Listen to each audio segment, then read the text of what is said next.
Good evening साथियों। आप सभी का स्वागत है आपके अपने channel math by Pawan sir पे। तो 18 तारीख को जो भी आपका हिंदी का एग्जाम है तो उससे रिलेटेड मैंने कई वीडियो अभी तक अपलोड कर दिया है और आज का एक 10 क्वेश्चंस का ओनली ऑब्जेक्टिव क्वेश्चंस का वीडियो लेकर हम आए हैं, जहां पर आपको बहुत ही इम्पोर्टेंट क्वेश्चंस बताएंगे। ऐसा नहीं कि कोई मनगढ़ंत क्वेश्चन होंगे। और उसी के साथ मैं आपको बता दूं, यहाँ पर मैंने एक नोटबुक भी लिखी थी, देख सकते हैं आप लोग, जिसमें टोटल 4 सब्जेक्ट मेंशन किए थे और सभी ओनली ऑब्जेक्टिव क्वेश्चंस के लिए हैं, जिसमें सामाजिक विज्ञान, विज्ञान, हिंदी और चित्रकला, इतने सब्जेक्ट मैंने मेंशन किए थे। और ये उन बच्चों के लिए बुक है, ना कि टॉपर्स के लिए। टॉपर हर जगह से पास हो जाता है और हर जगह से अच्छे मार्क्स अचीव कर सकता है। पढ़ने और पढ़ाने की कलाकारी तो सिर्फ कमजोर बच्चों की होती है, जिन्हें कुछ भी नहीं आता है और एक कहीं ना कहीं छोटे से कोचिंग से या छोटे कहीं एक गांव घर का स्कूल से बच्चा 70% 80% नंबर ले आए, बात तो वो होती है। तो ठीक है, आइए हम क्लास करते हैं पहले अपनी शुरुआत। और सभी लोग एक साथ सेशन में जुड़ जाइए और वीडियो को भाई स्किप बिल्कुल भी ना करना। अगर अभी आपको जाना है तो प्लीज बैक कर दीजिए और आप क्लास को एंड कर दीजिए।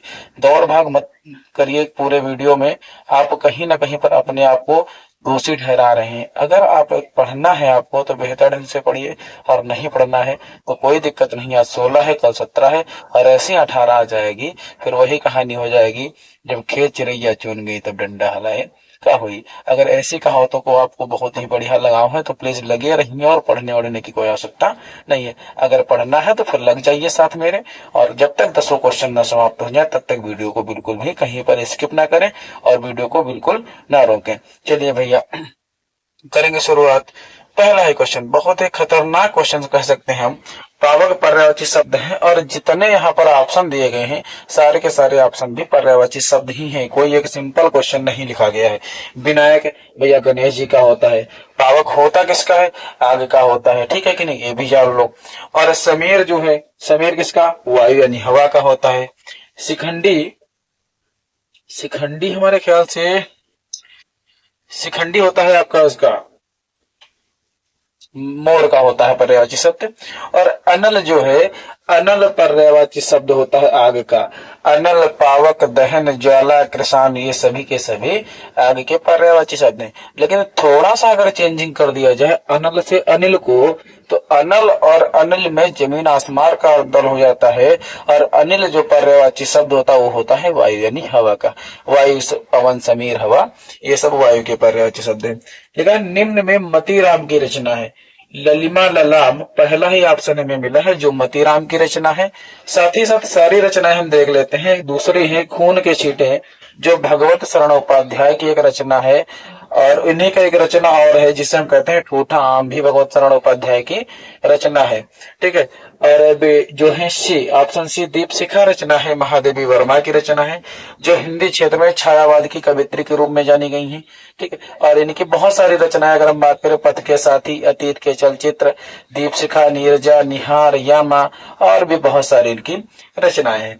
रसिक प्रिय रचनाकार है किसकी है? केशवदास की रचना है। क्वेश्चन नंबर 3 है भैया, तीसरा सप्तक कब प्रकाशित हुआ? तो क्वेश्चन नंबर सेकंड का ऑप्शन है राइट था, ठीक है कि नहीं। तीसरा सप्तक कब प्रकाशित हुआ? तो हम कहेंगे 1958। नहीं है भैया, 1959 ही करेक्ट आंसर। 1961 और 1961 दो बार है लेकिन दोनों गलत हैं। आपको याद रखना, तीसरा सप्तक 1959 में प्रारंभ प्रकाशित हुआ था। अच्छा, क्वेश्चन नंबर 4, गेहूं और गुलाब कृति किसकी किसकी कृति है? गेहूं और गुलाब किसकी कृति है? ऑप्शन नंबर डी, राम वृक्ष वेणुपुरी। इनकी एक बहुत फेमस रचना है, पैरों में पंख बांधकर, ठीक है कि नहीं। बहुत फेमस रचना है, हो सकता है इस बार पूछ भी ली जाए। और अगले हैं रामधारी सिंह दिनकर। चलो यहाँ पर तो आपको ऑप्शन लेखक के ही दिए गए हैं, लेकिन मैंने बता दिया रामधारी सिंह दिनकर की, जिससे उर्वशी है, कुरुक्षेत्र है, परशुराम की प्रतीक्षा है, ये सभी रामधारी सिंह दिनकर की हैं। महादेवी वर्मा की मैंने भी बताया, पहले से बता दिया है। भगवत शरण उपाध्याय की भी बता दी है। क्वेश्चन नंबर 5, सूरज का 7वां घोड़ा कृति है, कृति की विधा है क्या? सूरज का 7वां घोड़ा जो कृति है, पूछा क्वेश्चन नहीं है लेकिन आप नोट कर लीजिए, धर्मवीर भारती की कृति है। और ये इसकी विधा क्या है? तो हम कहेंगे उपन्यास है। क्या है? ऑप्शन बी है करेक्ट आंसर। चलिए भैया, क्वेश्चन नंबर 6 पे, महादेवी द्वारा रचित निबंध है। पहला दिया है छादा, दूसरा दिया है झूठ सच, तीसरा है मर्यादा हंस और चौथा दिया तितली। सबको पता होनी चाहिए जयशंकर प्रसाद की रचना तो एकदम जबान पे रटी होनी चाहिए।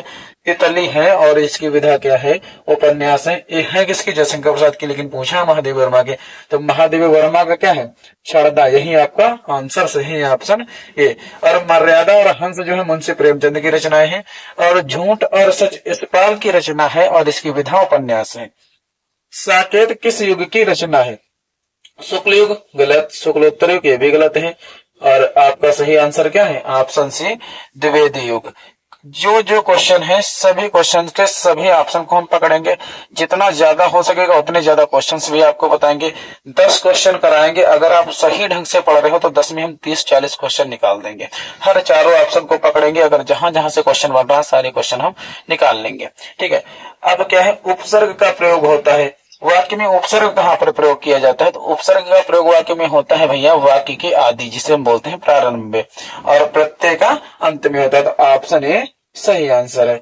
मध्य में किसी का ना ही प्रत्यय का प्रयोग होता है ना ही उपसर्ग का होता है। अगर बात उपसर्ग की करें तो आदि में, और बात प्रत्यय की करें तो अंत में होता है। तो ऑप्शन ए हो गया क्वेश्चन नंबर 8 का राइट आंसर। अच्छा, क्वेश्चन नंबर 9 देखो कहां से क्वेश्चन पूछा गया। बच्चा सिर्फ पढ़ता है रचनाएं और उसके अलावा कुछ भी नहीं, लेकिन क्वेश्चन कहां से पूछे जाए, कैसे पूछे जाए, ये सारी चीजें आपको हर वीडियो में मैं बताऊंगा। जितने भी वीडियो अभी तक अपलोड किया हूं सारे वीडियो उसी बेस से बनाए हूं जो आपका बोर्ड एग्जाम निर्धारित करता है। तो भैया नील गाय में समास, क्वेश्चन नंबर 9। तो नील गाय में समास पूछा है, नील गाय अपने कर्मों से होती है, तो कैसा है ये समास, कर्मधारय समास है। अच्छा, बात मैं अगर कहूँ द्वंद्व समास की, तो ऐसे कोई दो शब्द जिनके मध्य और शब्द जोड़ दिया जाए द्वंद्व समास होगा। अगर ऐसा कोई शब्द जिसका प्रथम पद संख्यावाची हो और कोई तीसरा अर्थ उसका न निकले, तो वहां पर द्विगु समास होगा। अगर बात हम करें अव्ययभाव की, तो जिसका प्रथम पद उपसर्गवाची होता है वहां पर होता है अव्ययभाव समास। तो ये हो गया अव्ययभाव समास। अच्छा, 9 नंबर का आंसर क्या होगा भैया, ऑप्शन डी होगा। क्वेश्चन नंबर 10 है, बाबू गुलाब राय द्वारा कृति है, बाबू गुलाब राय की कृति है। तो बाबू गुलाब राय की कृति है, ऑप्शन बी है मेरी असफलताएं। ये बाबू गुलाब राय की एक कृति है। और चिदम्बरा जो कृति है, अगर हम चिदम्बरा की बात करें सुमित्रानंद पंत की कृति है। अगर कुरुक्षेत्र की बात करें रामधारी सिंह दिनकर की है। और अगर हम बात करें गबन की तो मुंशी प्रेमचंद की है। सारे के सारे 10 क्वेश्चन हमने बहुत ही बेहतर ढंग से आपको बताया है। सभी क्वेश्चन अगर आप लोग साथ में सीख पाए हो तो अच्छी बात, अगर नहीं सीख पाए हो तो अभी भी आपके पास समय है। आज 16 तारीख की पूरी रात, 17 का पूरा दिन और पूरी रात, 18 को कहते हैं ना जब भी जागो तभी सवेरा। अगर आप अभी जग गए हो तो अभी कुछ नहीं बिगड़ा है। थोड़ा जितना मैंने इंपॉर्टेंट पढ़ाया है अगर आप उसे भी बेहतर ढंग से पढ़ लेते हो तो हमारी गारंटी आप फेल नहीं होगे, पास हर हाल में हो जाओगे। और हिंदी आपको पता ही होना चाहिए कि हिंदी में कोई ग्रेस मार्किंग नहीं होता। अगर आप हिंदी में फेल हो गए तो अदर सारे सब्जेक्ट में फेल ही माने जाओगे। तो भैया बहुत थोड़ा मेहनत कर लीजिए, बस जितनी हम मेहनत कर रहे हैं उसके आधे अगर आप मेहनत करते हो तो गारंटेड आप पास लिस्ट में जरूर आओगे। भले ऊपर से टॉप ना कर पाओ लेकिन नीचे से जरूर टॉप कर जाओगे। तो धन्यवाद दोस्तों, इसी तरीके से लगे रहिए और हम आप लोगों के लिए लेके आते हैं नेक्स्ट वीडियो। तब तक के लिए धन्यवाद। प्लीज चलते चलते वीडियो को लाइक और चैनल को सब्सक्राइब कर लें ताकि सभी वीडियोज आपके पास पहुंचते रहे और नोटिफिकेशन के साथ आप तुरंत सभी वीडियो को देख पाए।